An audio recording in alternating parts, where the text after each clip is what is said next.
Rodolphe Munch, Karl Kinberger, Thérèse Teufle et d'autres avant eux.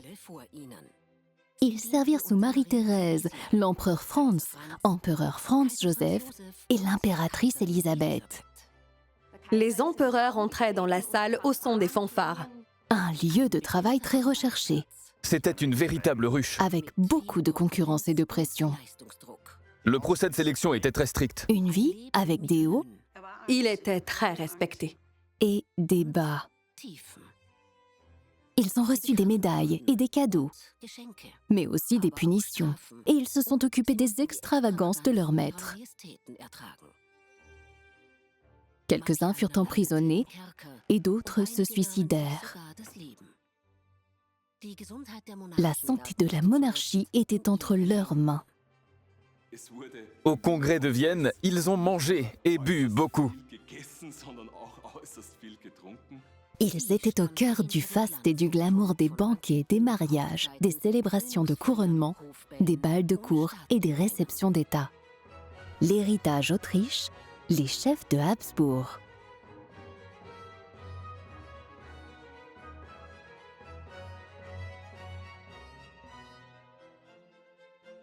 La vie quotidienne des Habsbourg royaux à travers leurs habitudes alimentaires. Les manières à table de l'empereur Charles VI, par exemple, ressemblaient à celles d'un paysan. L'Église a même condamné la fourchette en la qualifiant d'instrument du diable.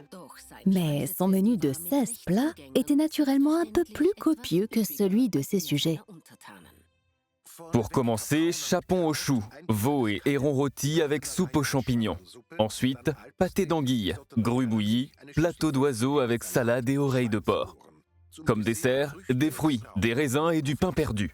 D'autres Habsbourg étaient moins exigeants, mais la cuisine de la cour travaillait dur. Comment expliquer, par exemple, la légende selon laquelle les invités de l'empereur François-Joseph devaient souvent rentrer chez eux le ventre vide? Cela aurait été très déplacé. La grande souveraine Marie-Thérèse obligeait ses enfants à manger des légumes. Et l'empereur François a même forcé le prince héritier Ferdinand à un régime strict. Un regard sur les chefs des Habsbourg nous donne un aperçu des résidences impériales derrière les rideaux et des particularités de leurs habitants royaux. Rien ne pouvait être caché de la cuisine de la cour royale, de la décadence de certains monarques à leur dévotion religieuse, en passant par leurs goûts et dégoûts les plus personnels, leurs forces et leurs faiblesses. Les cuisiniers de la cour royale devaient non seulement cuisiner selon les normes les plus strictes pour les membres de la famille royale, mais aussi assurer le service du déjeuner et du dîner pour l'ensemble de la cour. La cuisine de la cour était donc aussi la cantine du personnel. À la cour de Vienne, jusqu'à 2 ou 3 000 personnes devaient être nourries. Des garçons d'écurie et des blanchisseuses, aux fonctionnaires d'État de la cour et aux aristocrates au service de l'Empire. Contrairement à la cantine, il n'y avait pas de salle à manger pour le personnel et les domestiques.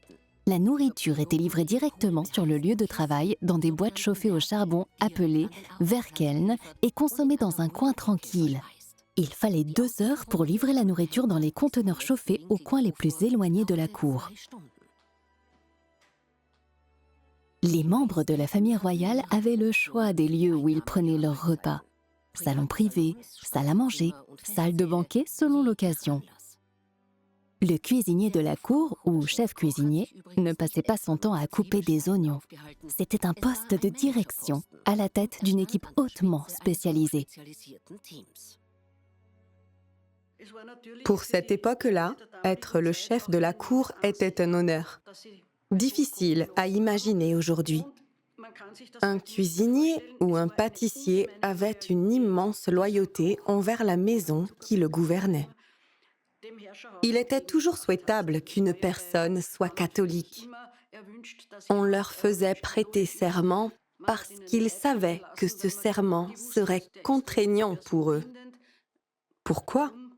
Parce qu'en tant que cuisinier, il aurait été facile d'empoisonner la famille royale. Un poste à la cour était considéré comme sûr, souvent occupé à vie. Il n'était pas étonnant que cette carrière soit très désirée.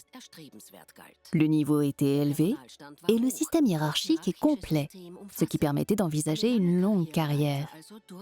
Les prérequis étaient de 8 à 9 années d'études, des langues étrangères et d'excellentes références d'une maison aristocratique, d'un grand restaurant ou d'un grand hôtel.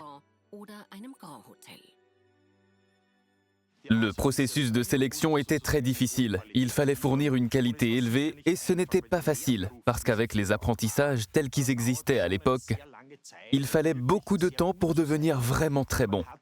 Dans certains cas, on faisait venir des gens de l'étranger, de pays voisins bien sûr, qui étaient d'une très grande qualité et qui étaient également très connus dans toute l'Europe. Il y avait une cuisine distincte pour chaque plat. Cuisine de soupe, cuisine de rôti, cuisine de sauce, cuisine d'accompagnement, cuisine de pâtisserie, boulangerie, etc. Un superviseur était également affecté à chaque niveau de service. La facturation était calculée au centime près et le bureau financier du tribunal surveillait de près les cuisines. Il y avait à la cour un Zer jardinier qui était responsable du garde-manger. Le mot Zer vient du vieil allemand et était déjà utilisé à la cour de Babenberg. Il y avait un comptable, des cuisiniers personnels et des chefs cuisiniers, mais aussi des employés de rang inférieur, comme les marmitons, les coupeurs de bois, les porteurs de bois, les tourneurs de rôtis et les chauffeurs de bouilloire. Les chefs personnels étaient affectés à une certaine famille royale et travaillaient dans des petites cuisines, séparées à proximité de leur propre appartement.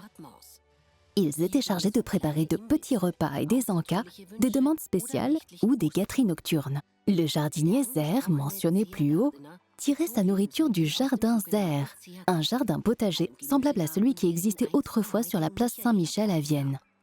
Le plus ancien monarque d'Europe, l'empereur François-Joseph, était considéré comme un mangeur frugal. On raconte que les invités de la cour n'étaient jamais rassasiés, car après quelques bouchées rapides, l'empereur faisait débarrasser la table avant même que quiconque n'ait pu mettre de la nourriture dans son assiette. Ce n'est pas vrai. L'empereur François-Joseph était tellement attentif qu'il veillait à ce que cela n'arrive pas, surtout avec les invités. Il veillait toujours à ne poser ses couverts que lorsque le dernier convive avait fini de manger. Il considérait que c'était très important, car cela aurait été très déplacé. L'un des employés les plus respectés de la cuisine de la cour était le cuisinier royal Karl Kinberger. Fils d'un grand pâtissier de la cour, il était pratiquement né dans le palais viennois de la Hofburg. Son apprentissage s'était déroulé sous le règne de l'empereur Ferdinand, un homme au grand cœur. Il gravit rapidement les échelons et grâce à ses multiples talents, il était souvent emmené avec les Habsbourg lors de leurs déplacements. Il était particulièrement réputé pour ses pâtisseries et ses entrées. Au cours de ses 52 années de service, il fut un excellent professeur pour ses jeunes chefs et les traitait comme un père traiterait ses enfants. L'empereur François-Joseph l'a remercié pour ses services en lui remettant la Croix du Mérite en or. Rodolphe Munch fut l'un des derniers chefs de la cour royale. Fils d'un couple d'hôteliers, il avait appris son métier à l'Hôtel impérial de Vienne auprès des chefs français Baffray et Laroche. Il a d'abord cuisiné au Jockey Club pour un baron Franchetti à Trévise, ainsi qu'à Berlin, à Dresde et en Suisse. En 1887, Munch est entré au palais de la Hofburg à Vienne, où il a été promu en quelques années au rang de cuisinier de la cour de première classe et a servi le couple royal François-Joseph et Élisabeth. Quiconque se tromperait s'il pensait que le souverain d'un grand empire ne se préoccupe pas de questions aussi triviales que le menu de la cuisine. Le menu était présenté à l'empereur le jour auparavant. Il signalait quel plat il ne voulait pas et, naturellement, il n'était pas cuisiné. François-Joseph et son épouse Élisabeth, connue sous le nom de Sissi, n'aimaient pas les grandes fêtes. La surabondance de nourriture, la rigidité de l'étiquette de la cour et une liste d'invités établie en fonction d'une stratégie, plutôt que d'une préférence personnelle, signifiaient que les monarques les considéraient davantage comme un devoir que comme un plaisir. Des heures supplémentaires impériales après une dure journée de labeur. Le fait que leur majesté ait invité des visiteurs au lieu de profiter d'une soirée tranquille avait également un impact important sur la cuisine de la cour. Le morceau de viande fumée accompagné de pain brun, qui aurait normalement suffi pour le repas du soir de l'empereur, n'était bien sûr pas de la partie. Après tout, ils devaient représenter leur pays, et la barre était placée très haut par rapport aux normes internationales. C'est lors des bals de la cour que les cuisines étaient le plus sollicitées, car seules les personnes les plus intimes, c'est-à-dire les membres de la famille royale et leurs confidents les plus proches, pouvaient manger à table. Tous les autres avaient droit à un buffet.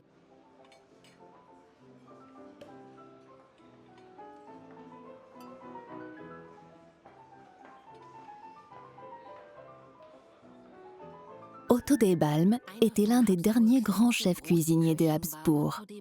Cet Italien d'origine française était arrivé à la cour en tant qu'apprenti non rémunéré.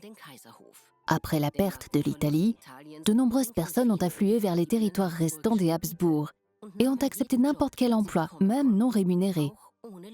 Otto était très habile et entra au service du prince héritier Rodolphe alors qu'ils sont tous deux âgés d'environ 18 ans. À l'aube de la trentaine, il était déjà un cuisinier de cour de premier ordre et était responsable des réceptions, des banquets et des bals de la cour. Ceci est le livret de cuisine de Otto des Balmes, où il annota les quantités précises des ingrédients ainsi que les instructions pour le bal de la cour. 2 jours avant le bal, soupe de tortue, pâtisserie aux olives, mousse de jambon et sauce madère, choucroute de morue de l'Atlantique, meringue, gelée d'orange, génoise, compote de cassis, confiserie. Il fallait 5 jours pour préparer le buffet. Les plats moins délicats étaient disposés dans la salle bien avant l'arrivée des invités. La nourriture proposée devait être impressionnante, tout en étant délicieuse.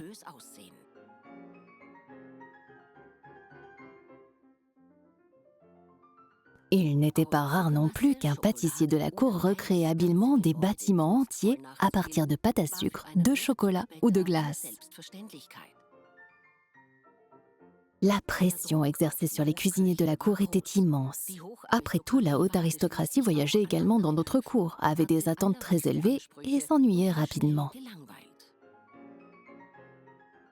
Les critiques qui venaient de l'extérieur, des voyageurs, disaient que cela était très bourgeois, ce qui signifiait en fait que cela faisait un peu miteux. Assiettes en or, verres en cristal de Lobmeier et mets délicats du monde entier, considérer ces choses comme minables était bien sûr une question de point de vue. Mais ce n'était un secret pour personne que les Habsbourg étaient généralement à court d'argent, du moins selon les critères d'une dynastie régnante. Les nombreuses guerres dans lesquelles ils ont été impliqués au cours des siècles ont eu un impact considérable sur leurs finances et ils ont toujours dû économiser. À tel point que le dessert préféré du Kaiser, le Kouglof, un gâteau en forme d'anneau semblable au Boon Cake, a dû être retiré du menu des desserts quotidiens. Ils ont arrêté de faire le Gugelhupf, car ils ne voulaient pas dire à l'empereur qu'il n'était plus disponible. Une domestique avait été envoyée pour lui communiquer le message, mais cela ne dura pas longtemps. La réduction du Gugelhupf dura très peu de temps, et il revint au menu. Cette réduction n'avait pas permis d'économiser beaucoup d'argent.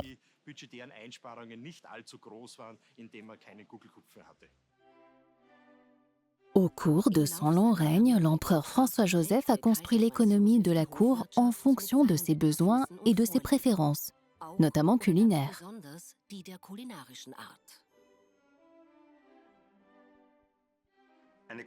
Le bœuf bouilli est un plat particulièrement important dans la cuisine viennoise traditionnelle.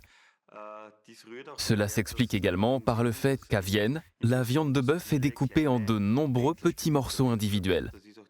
Et ce découpage viennois de la viande est très différent du découpage international. De cette façon, une utilisation optimale de l'animal était garantie. Enfin, le grand amour de l'empereur François-Joseph pour la viande de bœuf cuite l'a rendu très populaire auprès de l'aristocratie et, plus tard, du peuple. La préparation du plat connu aujourd'hui sous le nom de Tafelspitz, du bœuf bouilli dans un bouillon servi avec un mélange de pommes hachées et de réfort, devait être la spécialité d'un chef de la cour. Après tout, ce plat figurait presque tous les jours au menu royal, que ce soit comme plat intermédiaire dans un banquet de 10 plats ou comme plat principal d'un simple dîner de 4 plats. La cour impériale organisait différents types d'événements. Il y avait d'abord le dîner familial organisé par l'empereur François-Joseph pour tous les membres de la famille qui avait lieu tous les dimanches. Tous les membres devaient être présents, sauf s'ils étaient absents ou malades. Parfois, l'empereur envoyait même son médecin personnel pour vérifier s'ils étaient réellement malades ou s'ils faisaient semblant de l'être. Les résidences d'été, les palais de campagne et les domaines de chasse montraient que les Habsbourg aimaient beaucoup voyager. De la campagne de Basse-Autriche à l'Empire autrichien qui s'étendait jusqu'à la mer Adriatique, dans la cuisine de la cour, la devise était « voyager pour affaires ». Les cuisiniers de la cour partaient aussi de Vienne. Naturellement, ceux qui pouvaient cuisiner le plus grand nombre de plats possibles étaient privilégiés. Il y avait en fait un spécialiste pour chaque plat, mais les cuisiniers polyvalents étaient également très appréciés lors des voyages ou dans les résidences comme la Kaiservilla à Bad Ischl.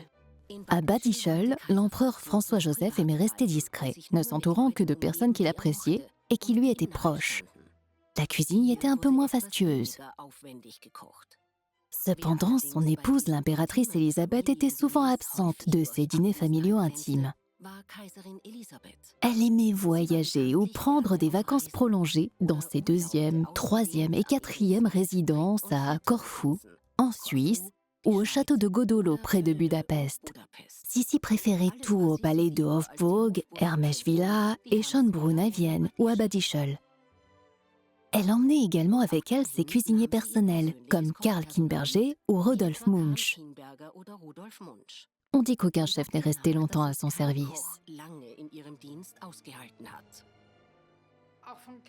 Il y a plein de rumeurs sur Élisabeth. On répète qu'elle buvait du jus de viande crue. Elle essayait de nombreux régimes, mais le jus de viande crue n'en faisait pas partie. Élisabeth faisait presser les longes de viande à l'aide de vieilles presses à canard afin de pouvoir les utiliser à d'autres fins dans la cuisine. Ce jus de viande épais était ensuite bouilli pour en faire une sorte de soupe intense ou de consommé. C'est ainsi qu'elle le mangeait, comme une sorte de soupe nourrissante et nutritive. Elle privilégiait les viandes maigres, les choux et les asperges. Elle aimait emmener une vache ou une chèvre laitière en voyage pour avoir du lait frais et ne se nourrissait parfois que d'œufs ou d'oranges. La cuisinière de la cour royale, Thérèse Teufel, seule femme à occuper un poste aussi élevé, est restée à ses côtés jusqu'à la fin. Cette femme formidable, originaire de la ville de Scheibs en Basse-Autriche, savait exactement ce que l'impératrice aimait et était une cuisinière polyvalente qui maîtrisait toutes sortes de plats, de la bouillie pour bébé au bœuf de serre, en passant par les gâteaux à la crème. Madame Teufel avait déjà cuisiné avec la fille préférée d'Élisabeth, l'archiduchesse Marie-Valérie, dans la cuisine des enfants. Et après la mort d'Élisabeth, elle continua à cuisiner pour Marie-Valérie, son mari et ses enfants. L'empereur François-Joseph appréciait beaucoup les invitations à la maison de sa fille et aux résidences de vacances de sa femme, notamment grâce au talent de cuisinière de Thérèse Teufel. En 1891, il écrit à sa femme « Merci beaucoup pour la photo réussie de l'excellent Teufel. Cette belle image me rappelle vivement nos dîners et petits déjeuners agréables au château de Eilenburg et les bons jours que nous avions passés à Gastein. Quel repas! Thérèse Teufel s'est surpassée. J'ai mangé tous les plats et quand j'ai quitté la table, je n'avais même pas l'impression d'avoir mangé. » Cependant, durant la vie d'Élisabeth, la seule femme chef de cuisine de la cour s'occupait exclusivement des repas de l'impératrice dans sa petite cuisine privée. Malgré ses habitudes alimentaires strictes, Sissi avait un faible pour les sucreries. Les beignets, les biscuits, les biscottes, les brioches, le chocolat, les pâtisseries et les glaces étaient ses plus grandes tentations. Mais toute la cour adorait les glaces. Elles étaient au menu presque tous les jours.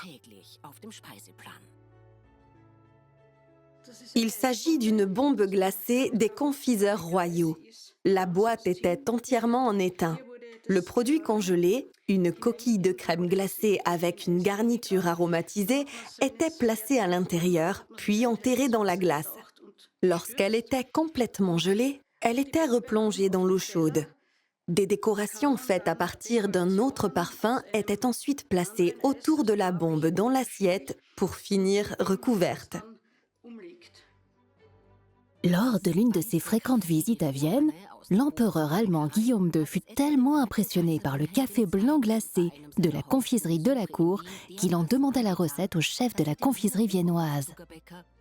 Les chefs de la cour n'avaient pas seulement besoin d'un immense entrepôt frigorifique pour ses glaces, puddings et gelées, car la venaison, la viande, le poisson et les légumes avaient également besoin d'espace. Ces entrepôts frigorifiques étaient une solution utilisée dans de nombreuses maisons aristocratiques et châteaux. Mais les petites communautés disposaient également de caves à glace pour conserver les provisions au froid pour la communauté. Cela demandait beaucoup d'efforts. En hiver, la glace devait être transportée depuis un lac voisin ou, ici, à Hofburg, depuis le Danube. Ils étaient toujours équipés pour les grandes festivités. Et en cas de besoin, le bureau économique de la cour recrutait simplement du personnel supplémentaire.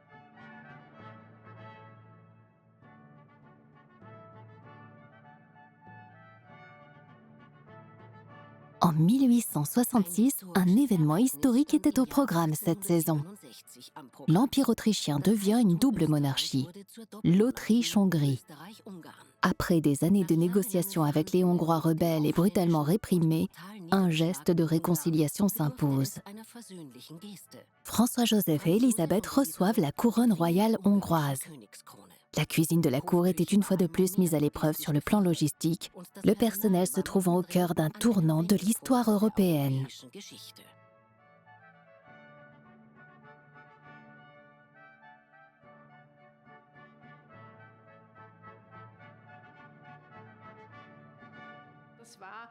Ce fut l'une des plus grandes célébrations de la monarchie de Habsbourg sous le règne de l'empereur François-Joseph.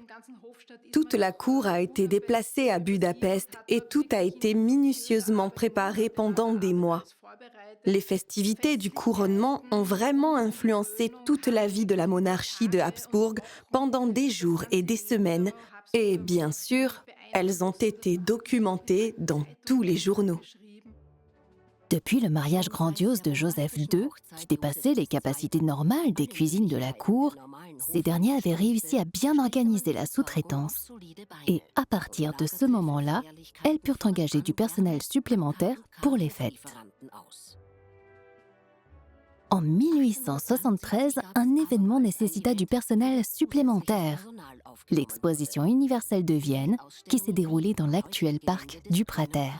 C'est à peu près à la même époque que la création des célèbres bâtiments de la Ringstraße de Vienne, une période de développement industriel à grande échelle et d'apogée économique. Avec cette exposition très coûteuse, Habsbourg voulait marquer des points au niveau international et souligner la puissance de la double monarchie.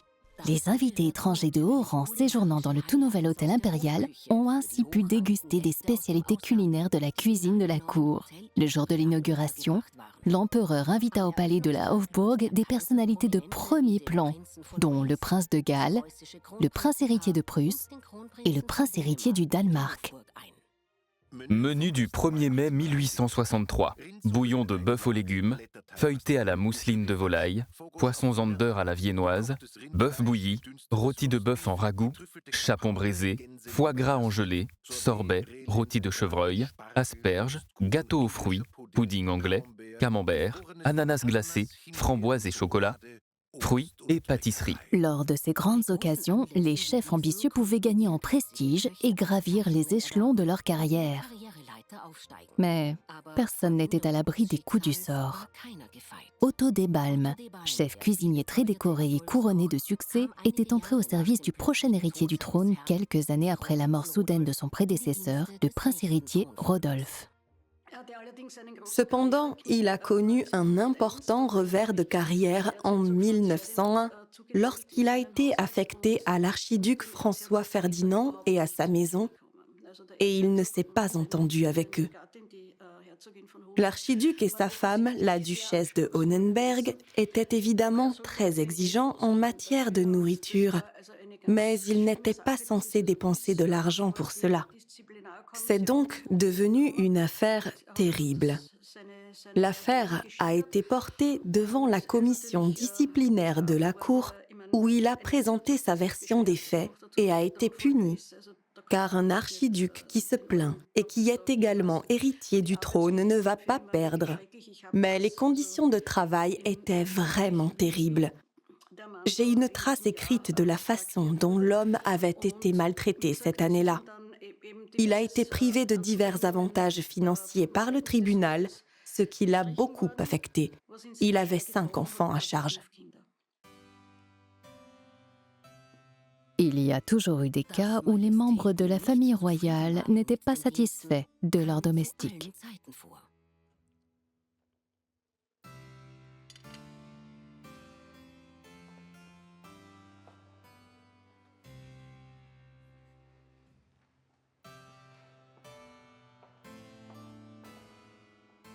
En 1817, par exemple, cette plainte a été adressée à la direction de la cuisine. Les plaintes incessantes concernant l'insuffisance du service à la table royale et à la haute table ont été soulevées à maintes reprises, en particulier au cours des dernières semaines. Il s'avère que non seulement la préparation des aliments, mais aussi les ingrédients font l'objet de plaintes. Outre l'uniformité constante des plats, la table a été remplie de viande de bœuf nauséabonde et de volailles gaspillées. Et du sucre au goût désagréable a été utilisé avec les aliments. En y regardant de plus près, il s'est avéré que les marmitons étaient parfois affectés à la cuisine, alors qu'ils n'étaient par ailleurs chargés que de tâches subalternes. Les conséquences ? Les personnes du magazine Victualienne seront responsables de la qualité de la nourriture à l'avenir et devront exercer un meilleur contrôle. Sinon, la punition physique sera inévitable.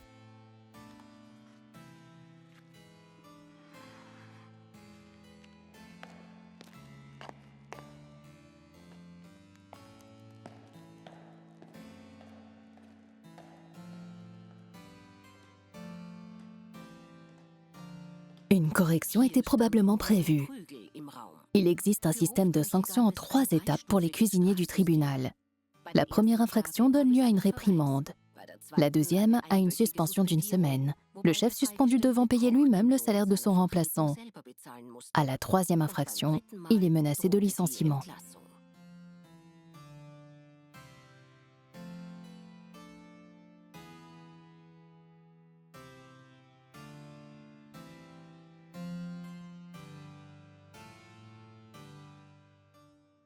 Au début du XIXe siècle, Vienne a connu un événement unique en son genre.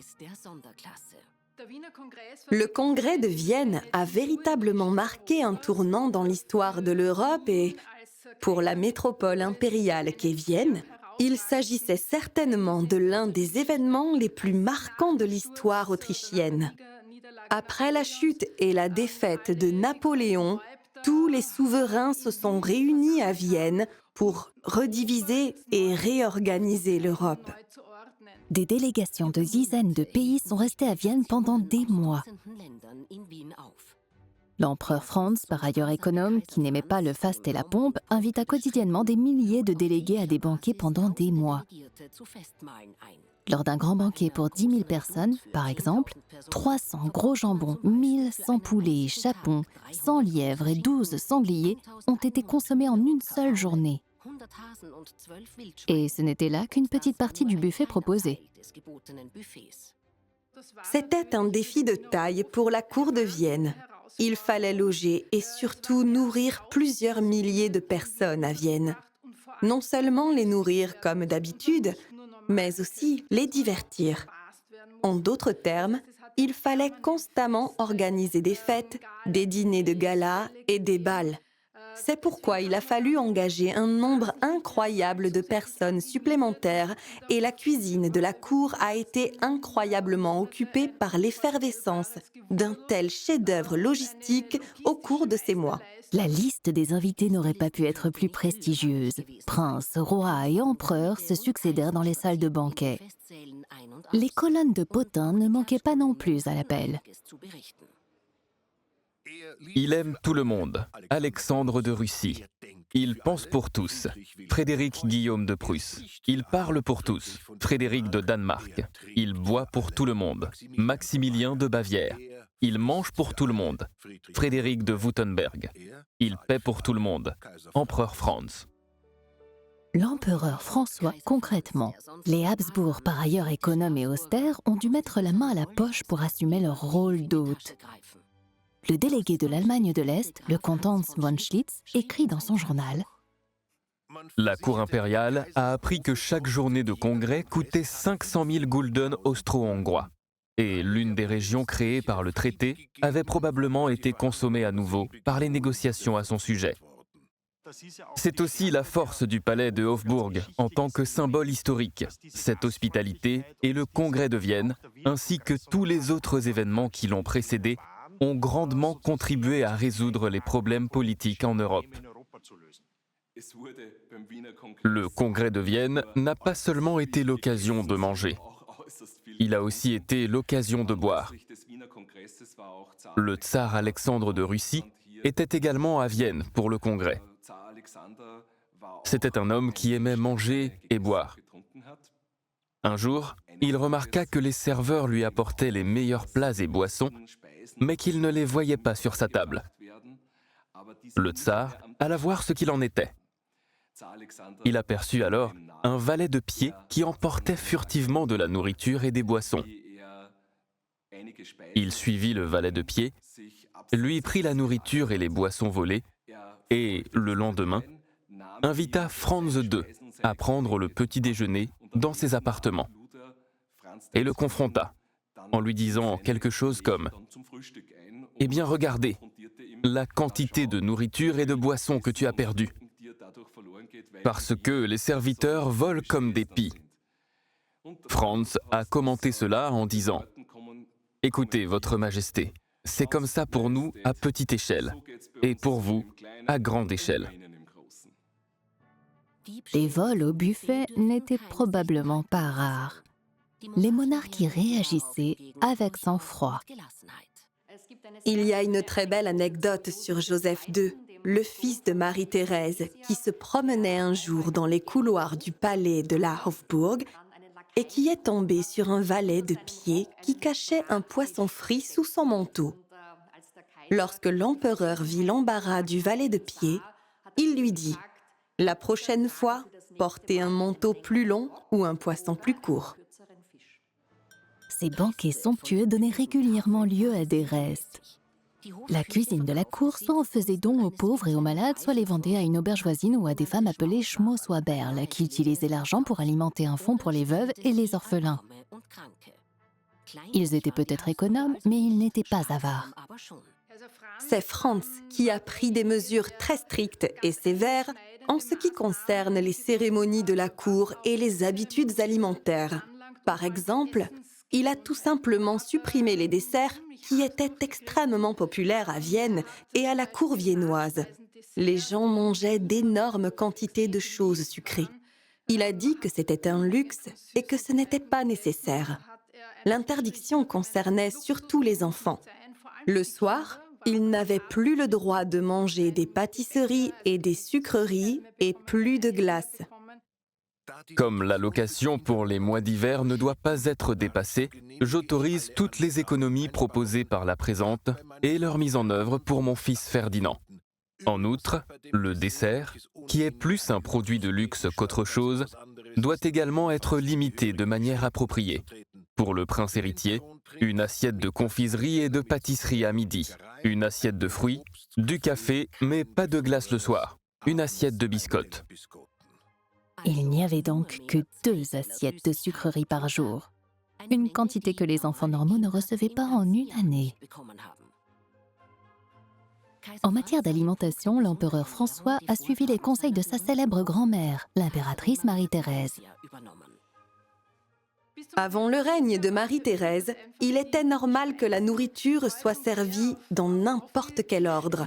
Les gens mangeaient un mélange quelconque d'aliments, ce qui provoquait souvent des maux d'estomac. Son médecin personnel, Van Swieten, qu'elle avait fait venir spécialement pour réformer et moderniser le système médical, a eu une idée lumineuse. Pour lui montrer ce qui se passe quand on mange dans un tel désordre, il a posé un seau et elle a dû y jeter un morceau de chaque chose qu'elle avait mangé ce jour-là. Lorsqu'elle a vu le mélange absurde, il lui a dit « Votre Majesté, regardez dans le seau, voilà à quoi ressemble votre estomac maintenant. » Cet exemple a été si radical que l'impératrice a complètement modifié son régime alimentaire. Désormais, les enfants de la famille royale consomment également beaucoup de légumes, ce qui n'a pas été accueilli avec beaucoup d'enthousiasme au début. Marie-Thérèse, qui suivait ce régime à la lettre, insista pour que ses plus jeunes enfants participent également aux journées de jeûne, ce qui signifie encore plus de légumes. Au lieu de somptueux plateaux à servir à table, de nombreux plats individuels étaient désormais servis en petites portions. Un nouveau défi majeur pour les chefs de la cour et les serveurs, qui devaient respecter un timing précis. En termes de mode de vie, Marie-Thérèse a également été influencée par son mari, François-Stéphane, originaire de Lorraine et habitué à la culture gastronomique française. Il a fait venir tous ses chefs et son personnel de cour de Lorraine à Vienne, de sorte que l'influence française s'est naturellement fait sentir dans la cuisine. Non seulement dans le style de cuisine, mais aussi dans les noms de plats comme entrée, hors d'œuvre, entremets, etc. Chaque poste de cuisine avait son propre nom. Certains d'entre eux ont survécu jusqu'à aujourd'hui, mais d'autres ont disparu. Il y avait le chef de cuisine, le sous-chef, le chef de garde qui dirigeait la cuisine lorsqu'elle était fermée dans les grands hôtels. Il y avait le rôtisseur, le saucier, le légumier, l'entremétier, le commis de cuisine. Il y avait un régimier, un garde-manger et un poissonnier. Le cuisinier de poisson était particulièrement sollicité à la cour de Vienne, car 150 jours par an étaient considérés comme des jours de jeûne par les Habsbourg, archi-catholiques, ce qui signifiait que ni viande ni volaille n'étaient servies. Si quelqu'un tenait absolument à manger de la viande, il devait le faire dans une pièce adjacente, ailleurs où le grand public était assis. Il en allait de même à la cour. Et si l'impératrice Marie-Thérèse voulait de la viande un jour de jeûne, elle la mangeait dans son salon privé. Les plats typiques du jeûne étaient des légumes, divers plats à base d'œufs, des plats à base de poisson et des soupes à base de légumes, généralement une de pois verts. Mais il y avait aussi des pâtisseries, ce qui explique la grande abondance de pâtisseries dans la cuisine viennoise. Cependant, Marie-Thérèse ne s'intéressait vraiment qu'aux pâtisseries. Marie-Thérèse était très corpulente dans sa vieillesse, et cela a toujours été attribué au fait qu'elle avait eu de nombreuses grossesses, car elle a eu 16 enfants et qu'elle avait dû manger excessivement pour devenir si grosse. Mais ce n'est pas vrai. La véritable raison de son poids était une maladie très répandue à l'époque, l'hydropisie, qui était causée par la rétention d'eau dans les tissus à la suite d'une insuffisance cardiaque. En fait, la famille royale mangeait très peu et se contentait de bouillon nature le soir. Dans son enfance, à la cour de son père, Marie-Thérèse se voyait servir des plats aventureux de la cuisine de la cour, queue de castor au citron, écureuil au chou-fleur, cygne farci ou pain rôti. Le personnel de cuisine a dû faire preuve d'une énorme imagination pour créer une telle variété sur la table. L'empereur Charles VI avait 16 plats par jour. Celui-ci s'est réduit au fil du temps, mais cela montre la variété que la cuisine de cour était capable de produire. Être chef de cour était parfois un travail dangereux. Au Moyen-Âge, les sanctions étaient sévères si un dirigeant tombait malade après un repas. L'histoire du chef viennois de la Hausbourg-Strieborg-Schresel, emprisonné dans la cour de Carinthie par le duc de Habsbourg, Albrecht II, après que sa famille ait été empoisonnée par du poisson, était racontée depuis des siècles. L'accusation était une tentative de meurtre par empoisonnement. Lorsque l'histoire s'est avérée être un complot contre le chef, Strieborg-Schresel fit don de la croix de la chapelle de l'église Saint-Michel de Vienne en guise de remerciement pour sa liberté retrouvée. Les manières étaient très rudes à l'époque, dans le donjon, dans la cuisine du château, mais aussi à table. Seuls les hommes étaient généralement attablés, et même dans les dynasties impériales, il y avait une nourriture élaborée, mais pas de bonnes manières à table. Ce n'était pas spécifique des Habsbourg, car cela arrivait dans toute l'Europe, des chevaliers comme aux aristocrates. L'empereur Charles VI et sa femme mangeaient avec les doigts, car la fourchette était un ustensile tabou. En d'autres termes, l'Église avait effectivement condamné la fourchette comme étant l'outil du diable en disant « Pourquoi utiliser une fourchette quand nous avons des doigts ?» Charles VI, qui commanda 16 plats comprenant des cygnes empaillés et des queues de castor.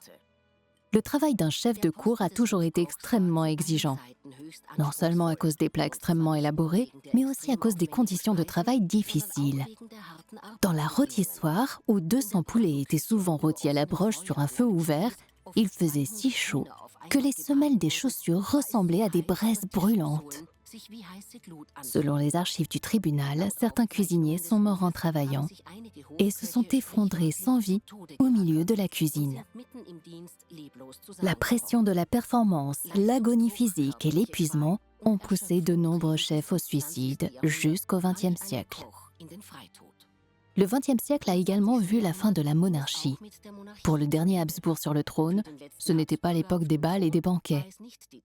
Il dînait plus souvent dans un wagon, sur le chemin d'une bataille, ou dans une cantine de campagne, sur le front.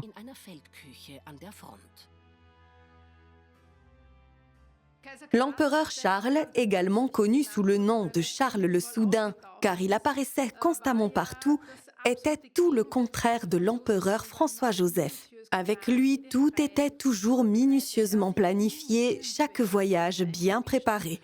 Il n'était également jamais intervenu dans aucun processus. Ce fut un énorme changement et un choc pour les chefs. Lorsque l'empereur Karl voyageait pour inspecter les troupes ou se rendait au front dans le train de la cour, il arrivait toujours dans la voiture du chef de la cour et rendait les cuisiniers fous. Des légumes en conserve à la place du chevreuil rôti, et le goulash de l'armée austro-hongroise fut réduit à une simple soupe de pommes de terre, même pour le dernier empereur. L'un des plus gros problèmes de la Première Guerre mondiale fut la situation de l'approvisionnement. La famine qui a sévi de 1917 à 1918. C'était en fait le plus gros problème et le plus grand défi pour la monarchie. En fin de compte, cela a décidé la bataille publique entre la monarchie et la République en faisant pencher la balance en faveur de la République, car les gens étaient davantage convaincus qu'un gouvernement républicain avec des représentants du peuple serait en mesure de maîtriser cet énorme problème. Lorsque l'empereur Karl et l'impératrice Zita partirent en exil, le chef de la cour, Rudolf Munch, prépara un modeste repas d'adieu dans le premier lieu de refuge, au château d'Eckartshau.